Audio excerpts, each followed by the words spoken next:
Hello! If you are watching this, then it means that you have supported the site in some way in the past, or present, or maybe even the future.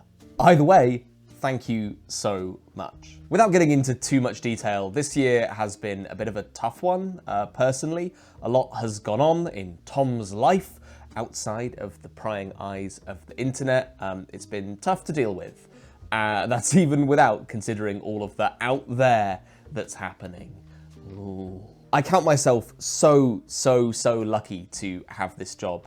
It's truly a blessing, and I hope I can use it to create stuff out there that brings you a bit of joy and a safe space when the world is pretty scary or times might be tough. Personally, thank you so much for supporting the site.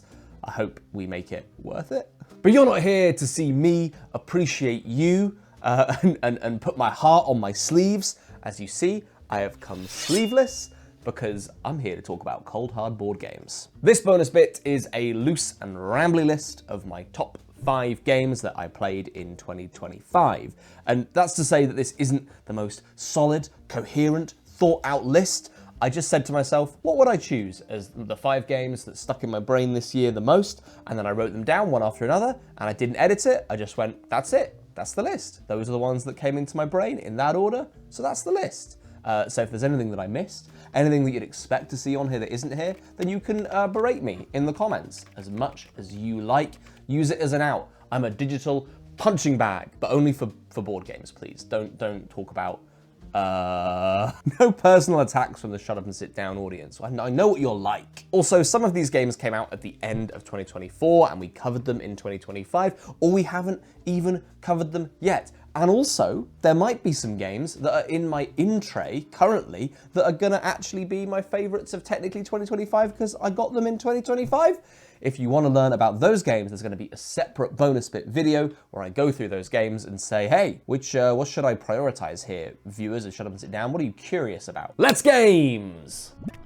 I'm sat at the table because the plan was for me to have each of the games out here so I could mess with them while I was talking and so you could see the game physically. But I opened up Shackleton Base and the thought of setting this game up to then immediately tear it down for a little video segment, it made me feel a bit ill. Shackleton Base is in my number 5 spot, and it's perhaps the biggest stretch on this list. We played it first in 2024, and then we reviewed it very early on in 2025, but I think most people think of it as last year's game. Nevertheless, it is one that I continually came back to over the course of the whole year, long after we reviewed it. This is just a phenomenal bit of Euro-ass Euro game design that is exactly as complicated as it needs to be, with a really great theme that kind of ties it all together in the heads of the players. And I suppose it's important to lodge this one within the context of 2025 as a whole, because if there's one thing that I felt real fatigue for this year, it's the big, chunky, point salad, non-interactive Euro game. Essen especially was packed with these. And I do have a real soft spot for those kinds of games. That's not to say that I only like highly interactive, combative games, that I only like games where you're in each other's faces the whole time, although I do have a soft spot for those kinds of games. But I also have a real soft spot for the cozy, passive, chilling out kind of game where you sit opposite your opponent and you say about 4 words to them, but you really slowly drink a nice cup of coffee while you're playing a game. I don't know, I like those kinds of games. I like those kinds of big crunchy puzzles. I'm playing Revive on Board Game Arena currently, and I'm quietly really enjoying it because I think that is kind of the format that those kinds of games work the best in. But there were so many this year, and I found myself walking past stand after stand at Essen that was showing off a game that looked like a beautiful, ornate spreadsheet, and I thought, you know, it's just not what I'm looking for. But Shackleton Base has stuck around, despite visually definitely fitting into some of those categories, and in the play sometimes fitting into that kind of category of passive, big, chunky, efficiency puzzle Euro game design. But I think the magic here is that it hits the right bite point. Regardless of how your setup for Shackleton might look, you're playing a game that fits in the right spot between interactive and non-interactive. You have this spatial puzzle in the middle of the board that you need to manage, but you also have your own little set of cards, your own little moon base to populate with people. You're doing both kinds of interaction, the in-your-face, toothy, blocking puzzle, and the nice little relaxing, ooh, I'm gonna put a little man in a little bit of space kind of puzzle. And even within that, you can choose the kind of game you want to play based on the modules that you include. Like the Meteor module immediately makes players sit at a negotiating table. It immediately creates a pretty nasty, mean, highly interactive, highly destructive breed of Eurogame that I think is fascinating and I've not seen in many places. And then on the complete flip side, the Moon mining module is just all about getting crates and cubes and crystals and turning them into points. And then somewhere in the middle, you have the Moon tourism, which has players competing over a shared pool, but it's never too directly nasty. I don't know, I think there's something really nice about being able to pick which of those modules you want to include to change the feeling of the game, and then on top of that, players can specialize in whichever module they feel the most comfortable engaging with. In a game of highly interactive ones, you might just kind of plug away building your greenhouses. The modular nature of it means that there's always new stuff to dig into with the same group, but also, regardless of which modules you include, the core interactions are always being rewarded. You feel like you're continually getting better at the basics of Shackleton, regardless of what weird combination of modules you choose to include. I really like Shackleton Base. It's a great Eurogame. 10 out of 10. Publishers, if you would like a game reviewed on Shut Up and Sit Down, then listen up. Don't pitch your game to me, pitch it to my partner.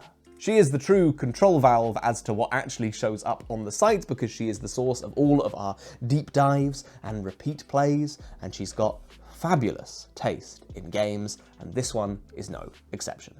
Railroad Tiles is the game that we have probably played together the most this year, although she is also a staple around the tables of all the other games that are on this list. This one is the one that just comes out the most. It's the, oh, do you fancy a little game? Yeah, let's play some Railroad Tiles. And then she just monsters me every single time. And after all of those repeat plays, I am now deeply familiar with Railroad Tiles, and it is a treat every single time we sit down to it. This is one that we have not yet covered on Shut Up and Sit Down. Expect a review in the new year, so I'll give you a little rundown of how it works. Just like in Railroad Inc., you're going to be building up a little city in front of you, but this time it's going to be made of tiles. And this time it's also going to be populated with cars and trains and people. The way that you do this is by sort of drafting these bins of tiles, electing which one you would like by placing your little meeple on it, and then you take those tiles and you put them into your grid, matching roads with roads, and oh god, And then the extra rub is that each round you will have a couple different pinpoints that are eligible to be placed on this turn. So this turn we can place a car, and then another car, or a train, and you'll take those little meeples and you'll put them into your network. But you've got to have a space available for them to go in the first place, and ideally you want them directly connected to similar kinds of transport. The first car that you place will get you 1 point, and then the second car that you place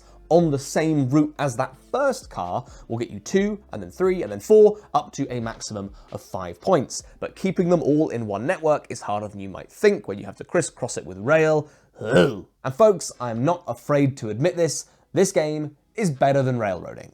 It has exactly the kind of cozy satisfaction that that game has of building up your little network, but chunkier, more pleasing, more charming than ever, with much more interaction with the shared market of tiles being available, and knowing when to push for the big bin and knowing when to hold back is really important. It's got that spritz of, you dick, kind of interaction that I really like in my cozy, chill, relaxing games, because I'm a sicko.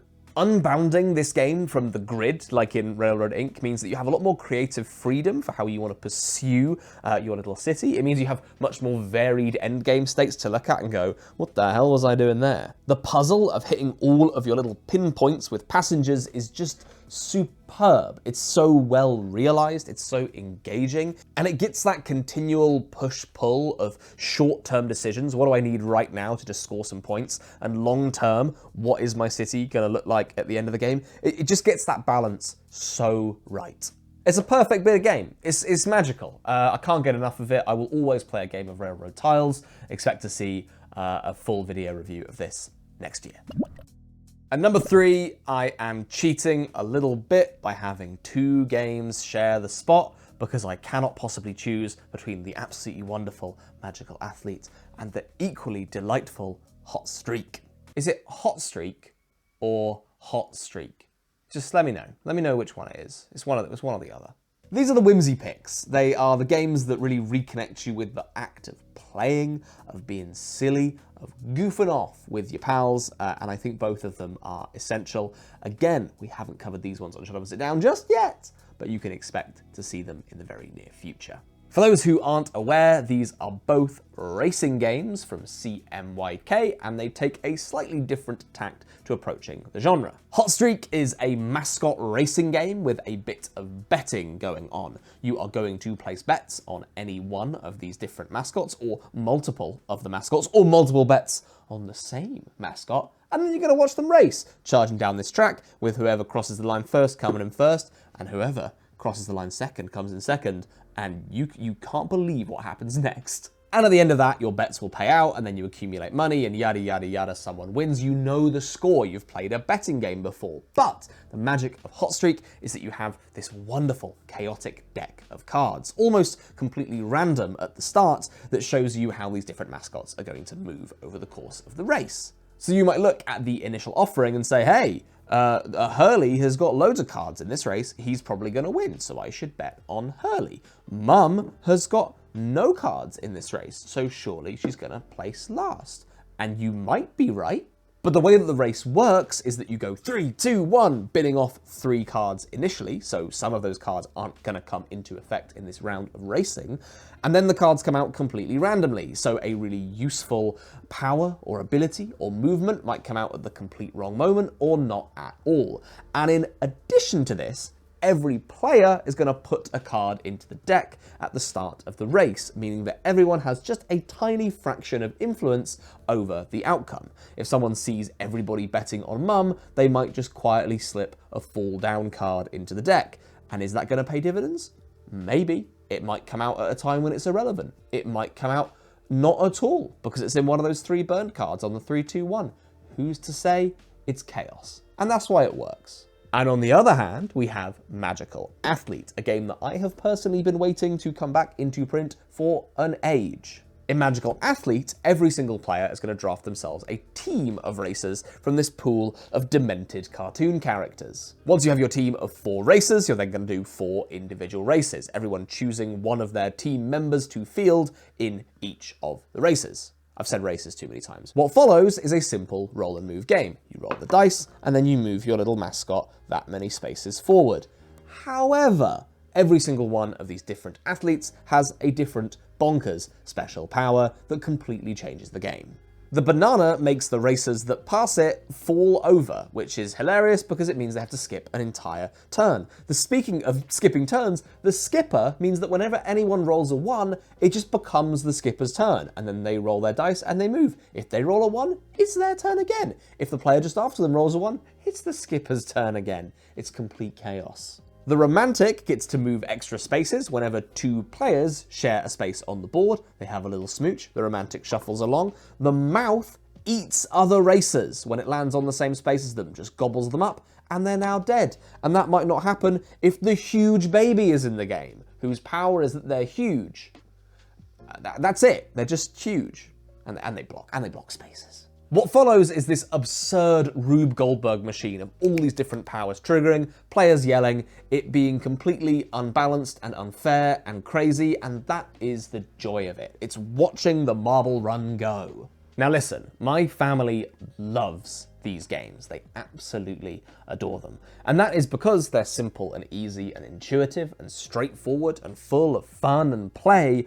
But they also love them because of all these little subtle design touches that are around the edges that they might not even notice. Everyone gets their own dice in Magical Athlete, which is a decision that's so simple but so impactful as to the game's sense of momentum and play. Hot Streak's manual is pretty ambivalent as to who won and who lost. It just has this big list of little prompts to read out based on how much money each player earned during the game, which reinforces the core of the game. It's not really that much about who has the giant stack of money at the end, it's about what happens in the racing. It's about the running. The phenomenal reveal of Magical Athlete's Wild Wilds course on the other side of the board is tremendous. I love doing it halfway through a game, not telling them there's a second side to the board and that things are about to get even weirder. You just get to do it. and it's really fun. And the course itself is so beautifully constructed in its chaos. I want to give Ricky G a little kiss on the mouth for it. The absolutely genius system within Hotstreak of the deck continually filtering in and out of play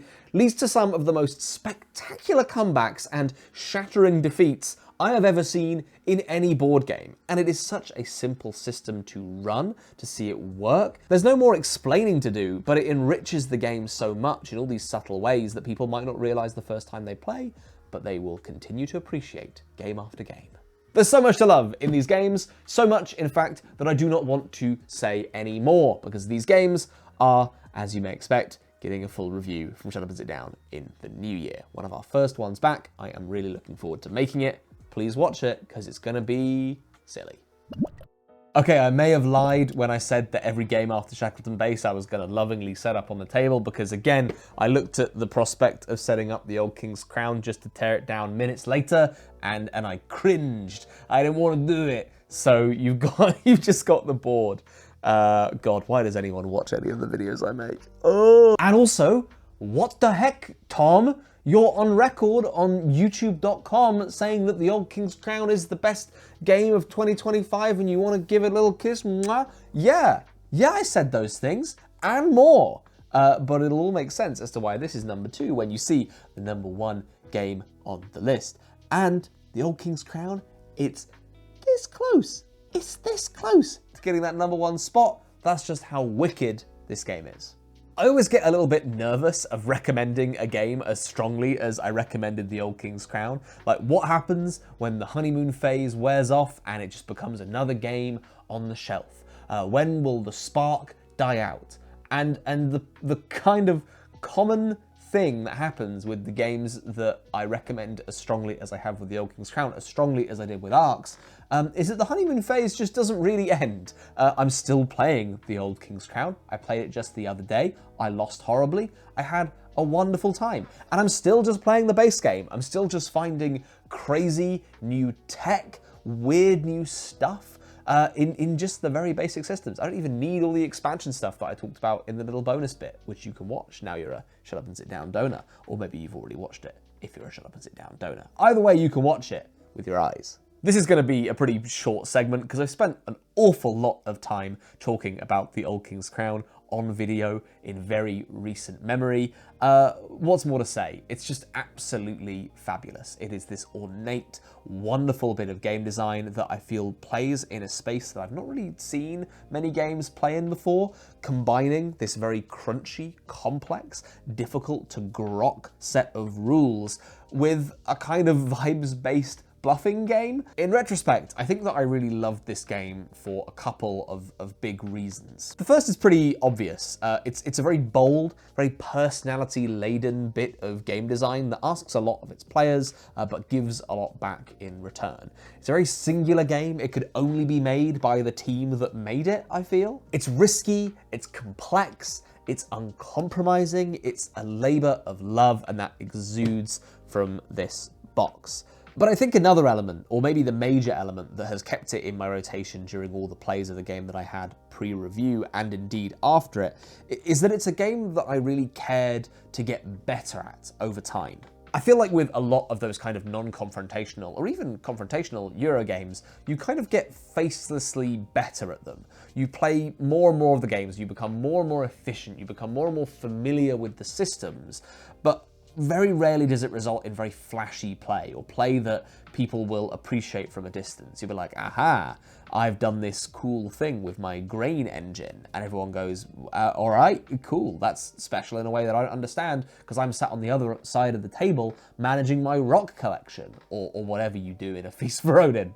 Absolutely slamming modern Euro design by referencing like a decade-old Uwe Rosenberg game. What I'm getting at is that there is a real difference in seeing someone actively play a great game of the Old King's Crown. When you're at that competitive level with the other players, you will see people do things in ways that are immediate and engaging and terrifying.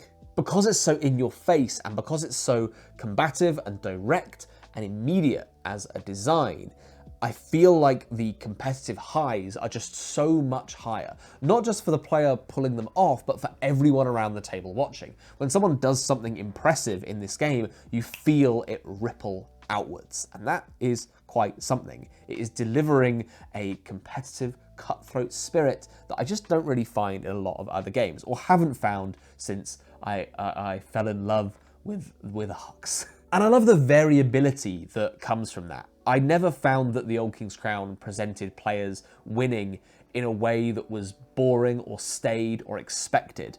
Always, players were finding new ways to get around these systems, to do fun things with them, to use the kingdom cards and the tactics in scary new ways. When someone dominates you in a game of the Old King's Crown, they are probably doing so in a way that you haven't seen before because of the way that this kingdom card stack works. It delivers an almost roguelike satisfaction when someone retells how they won, how they disassembled you in this game.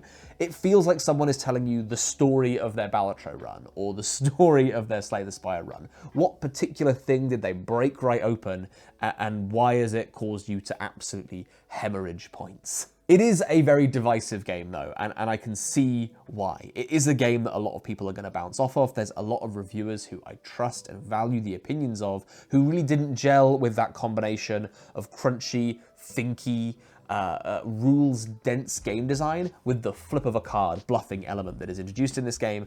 But I think that if you can reach it on its own terms, if you can take the rough with the smooth, as it were, then this is a game that will truly deliver. If you can spend less time worrying, actually, about the specifics and the minutiae and just think, what do they want to win and how are they going to win it? This game will pop open for you and you'll have a great time. Big fan of the Old King's Crown, true labour of love. Only this team could produce this game. I absolutely cannot wait to see what they will do next. In fact, I got a little insider info on what they're doing next, and it's mighty exciting. So stick around, stay tuned for more of that. And finally, in my number one spot is a game that I just keep coming back to, that I keep showing to new people, that sings every single time it hits the table. And that game is Molly House. Which is very weird, because this game has not shown up anywhere on Shut Up and Sit Down, despite us having received our copy at PAX Unplugged in 2024. Make no mistake, this is an absolutely wonderful game that I keep coming back to over and over and over again. But it's also a complicated one to cover for a lot of different reasons. I had a lot of conversations with a lot of different people as I was playing this game over and over and over again to get up for a potential review. And those conversations raised questions. Questions as to whether I was the right person to pursue a review of this game. Questions about whether I would get it right if I did cover this game. And those are questions that I'm still asking myself even now. But I think I've managed to gather my confidence a little. I want to get something made and I want to make it as good as I possibly can. I want to use whatever influence that we have as a channel to get this absolute delight of a game on more people's tables, on as many people's tables as I possibly can, because this thing is just incredible. It is a wondrous piece of design. For those who do not know what Molly House is, I will give you a very brief overview. In this game, players take on the role of the titular Mollies, the Mollies of Molly House. This was a growing group of queer Georgians who were early pioneers in pushing the boundaries of what gender or sexuality could represent. A group driven to create joy for their community, but also a group that was continually under threat by the Society for the Reformation of Manners. This was a group that sort of wanted to enforce the status quo of gender and sexuality and stamp out this group before it became too influential or powerful, and they wielded a, frankly, frightening amount of power with which to accomplish this goal. The game itself is a strange mix. You're going to be rolling these dice in order to move around London, collecting cards called desires that will enter into your hand, eventually then playing those desire cards in festivities hosted at the Molly houses on the corners of the board. In those festivities, cards are going to be played to create kind of shared poker hands that will hopefully score the players that played the cards some joy. The first kind of ending that you can shoot for is community survival, which is sort of the ending that everyone is gunning for early on in the game. This happens when the community joy marker reaches a certain threshold, at which point every single player will check how much joy they personally have, and whoever has the most is the winner. But the scene that is depicted in Molly House is one that is fraught with danger, because in these festivities that you're playing into the center of the table, there might be some unwanted guests. Constables and rogues are threats that will worm their way into your parties and create evidence on the people who attend. And this evidence might not be a problem on its own. If you're reputable at a certain house, then you get more joy for throwing big parties at them. However, over the course of the week, cards that are not included in parties are going to end up in the gossip pile, and these are cards that will cause problems, because every single one of the cards in a certain suit will create evidence on that house if paired with a rogue or constable. So if I had 4 green cards in here and 1 green rogue, that's 4 green evidence that gets plonked not on a player, but the house itself. If a house ever gets too much evidence, then it's going to close, and all the players who are reputable in that house will receive indictments, which will cost you a huge amount of joy at the end of the game, and some contain the possibility of not even getting a chance at winning. You will just be hanged. This is a frightening prospect, and will open up the second way the game could end: community infiltration.